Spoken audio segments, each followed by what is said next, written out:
ધોરણ 5 હિન્દીમાં આજે આપણે નિબંધ લેખન જોઈશું અને નિબંધ લેખન છે વર્ષા ઋતુ. વર્ષા ઋતુ પર આજે આપણે નિબંધ જોઈશું. તો ચાલો આજે આપણે નિબંધ જોઈએ. વર્ષા ઋતુ. તો गर्मी के बाद वर्षा ऋतु आती है. गर्मी के बाद वर्षा ऋतु आती है. गर्मी પછી વર્ષા ઋતુ આવે છે. अषाढ़, सावन, भादो, आसो और आश्विन वर्षा ऋतु के महीने हैं. अषाढ़, सावन, भादो और आश्विन वर्षा ऋतु के महीने हैं. अषाढ़, श्रावण, भादरवो અને આસો એ વર્ષા ઋતુના મહિના છે. वर्षा बड़ी सुंदर ऋतु है.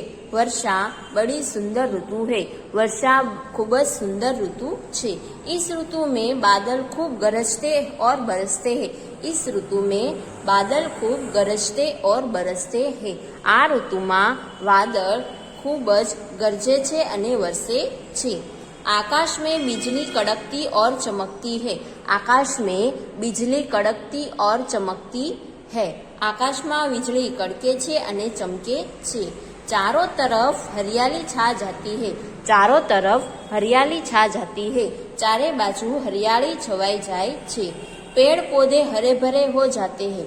पेड़ पौधे हरे भरे हो जाते हैं એટલે કે બધા વૃક્ષો અને છોડવાઓ લીલાછમ થઈ જાય છે. किसान खुश होकर खेत में फसल उगाते हैं. किसान खुश होकर खेत में फसल उगाते हैं. ખેડૂતો ખુશ થઈને ખેતરમાં પાક ઉગાડે છે. वर्षा में मोर का नाच देखने लायक होता है. वर्षा में मोर का नाच देखने लायक होता है. तो वर्षा ऋतुમાં મોર નાચે છે તે જોવા લાયક હોય છે. ફરી જોઈએ.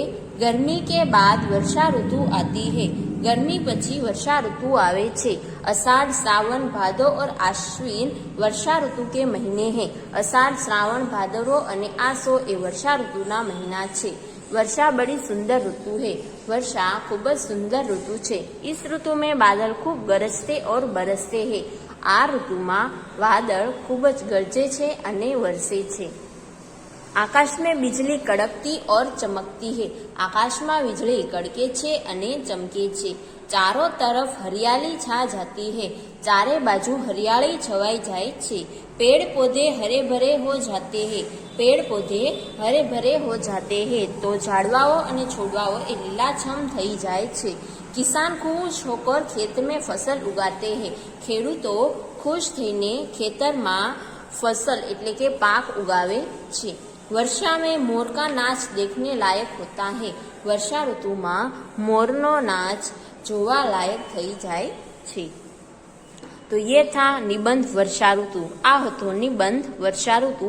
आज आपणे आगळ व्याकरणमां आपणे निबंध वर्षा ऋतु जोयो. હવે આગળ આપણે વ્યાકરણમાં સમાનાર્થી અને વિરોધાર્થી જોઈશું એટલે કે વિલોમ और पर्यायवाची शब्द देखेंगे.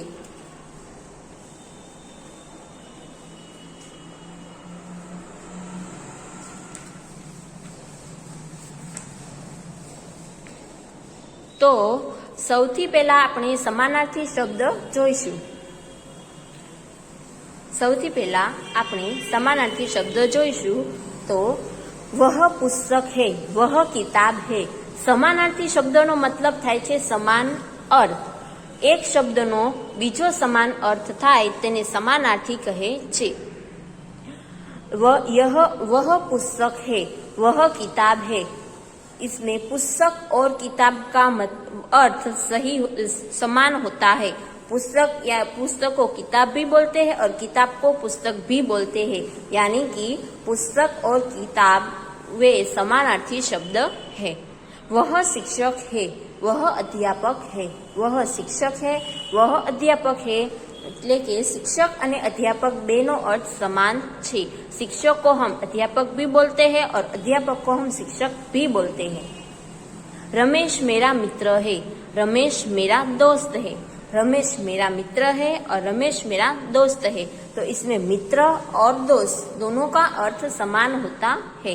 मित्र का समान अर्थ शब्द है दोस्त और दोस्त का समान अर्थ शब्द है मित्र. सागर शांत था, समुद्र शांत था. सागर शांत था और समुद्र शांत था.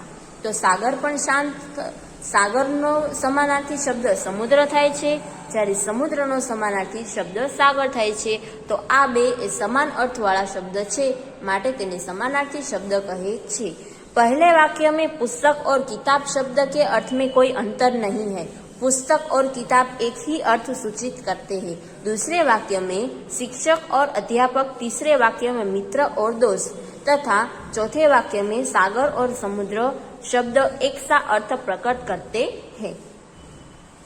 समान अर्थ सूचित करने वाले शब्दों को समानार्थी शब्द कहते हैं। समान अर्थ सूचित करने वाले शब्दों को समानार्थी शब्द कहते हैं। आगे देखते हैं समानार्थी शब्द।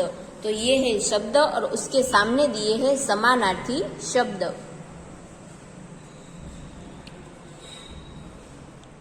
नन्हा, तो नन्हा का समानार्थी होता है छोटा।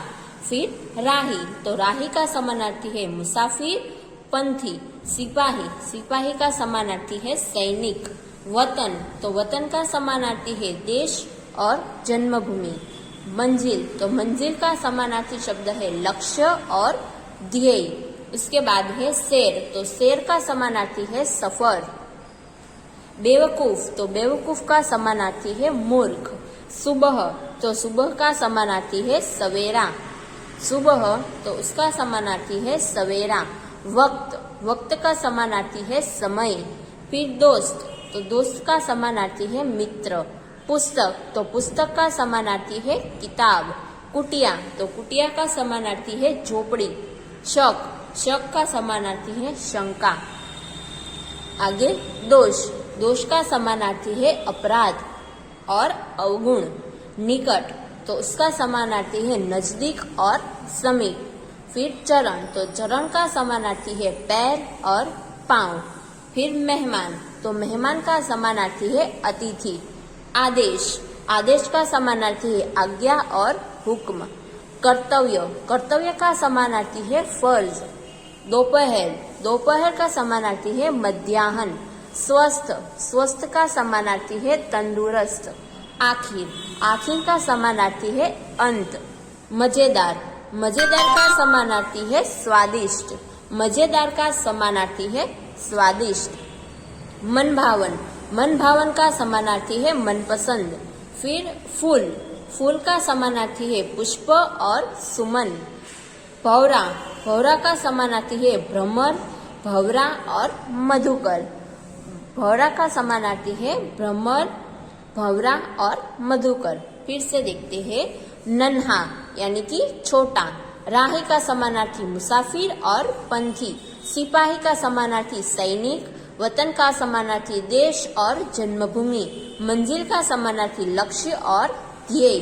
शेर का समानार्थी सफर। बेवकूफ का समानार्थी मूर्ख। सुबह का समानार्थी सवेरा। वक्त का समानार्थी समय। दोस्त का समानार्थी मित्र। पुस्तक का समानार्थी किताब।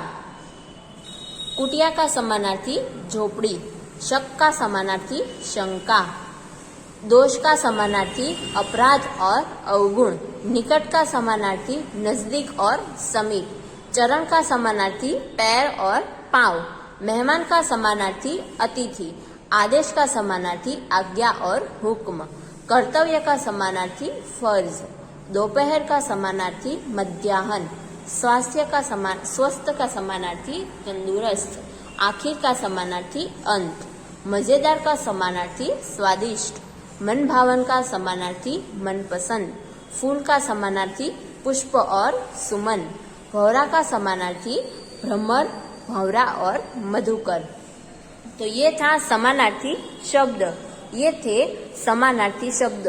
तो बच्चों आज हमने व्याकरण में निबंध वर्षा ऋतु और समानार्थी शब्द देखे।